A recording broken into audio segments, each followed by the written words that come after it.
I'm musician 3rd class Clara Mannino. Today I'm going to show you how to hold the flute. Normally when we hold something, we just grab it with our fingers, but we can't do that with the flute because we need our fingers to play the keys. Instead, we leverage the flute between 3 points: the chin, the left pointer finger, and the right thumb. This diagram shows how you can apply pressure to hold the flute securely. The most pressure comes from pulling the left hand into the chin.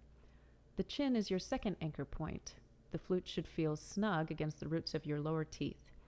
Any hint of discomfort in your neck or hands is a sign that you're working too hard, so use only as much force as necessary.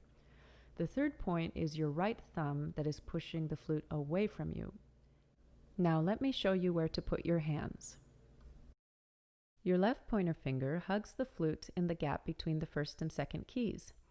Make sure your ring finger skips the next key, and try to place the pads of your fingers inside these little rings.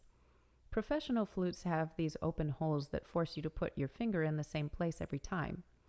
In the meantime, you can play more efficiently if you use these little rings as a guide for your fingertips. Here's an inside look. I've pretty much got my thumb collapsed into my hand. That way I've got a little ledge on my pointer finger to rest the flute on. Believe it or not, you'll get used to it. My thumb is hovering over the B and B flat keys on the back. Now let's place the right hand. Put your pinky on the first key of the foot joint. The rest of your fingers just fall in line.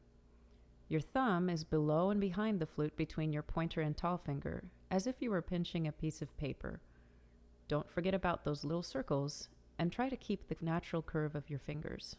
Where your thumb goes on the body of the flute depends on the proportions of your hands. As you're experimenting, careful that you don't place your thumb too far forward, which creates a sharp angle in your wrist or flat fingers. Angled wrists strain the tendons. Another common problem is the flute rolling backward. That's because most of the key mechanism is weighted to the back. To fix it, try rolling out to balance that weight over the top of the instrument rather than behind it. You might even need to adjust your head joint position. The next big culprit is having too little pressure from the left hand into the chin. Do not use the thumb to hang on to that back key work, or you end up with flat fingers again. Curved fingers take advantage of how hands are designed, for gripping. You'll find flapping flat fingers is more tiresome than squeezing curved ones. One more common mistake is to use a locked pinky to carry the weight of the flute. It's an easy habit to get into because the pinky key is pressed almost all the time. The pinky is a weak finger, so that leads to injury, and it's not practical since you will eventually need to work all the keys down here. That allows me to balance the flute in these 3 points of contact and leaves my fingers free to play fast passages like this.